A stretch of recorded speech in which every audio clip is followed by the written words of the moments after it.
Allohga qasamki, Alloh mana shu Hajarul Asvad toshni tiriltiradi qiyomat kunida dedi. Lahu aynani yubsiru bihima va lisanu yantiqu bihima. Ikkita ko'zi bo'ladi ko'radigan va tili bo'ladi gapiradigan. Va kim unga salom berib, unga bir salom bergan bo'lsa, albatta guvohlik o'tadi. Hadislarda keladi. Hajarul Asvad bu qora tosh degani tarjimasi. O'zi aslida Ibrohim alayhisalom mana shu Ka'bani qurayotgan paytda bitta burchagini boshqa burchaklardan farqli bo'lishini xohladida o'g'li Ismoilga bir boshqacharoq bir tosh topib keling dedi.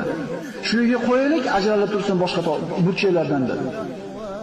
Ismoil alayhisalom bir aylan topolmasdan qaytib kelganda, Ibrohim alayhisalom oppoq tosh to'shiga o'rnatib, devorni donlib ketayotgan birov urishdi. Otajon, kim olib keldi buni deydi desa, Jibril olib keldi. Jannatdan olib chiqarilgan u tosh birodar. Oq bo'lgan. Savodat huzunu bashar ibn Adam. Rasululloh sollallohu alayhi vasallam aytdi, odamlarning gunohlari uni qoraytirib tashladi deydi.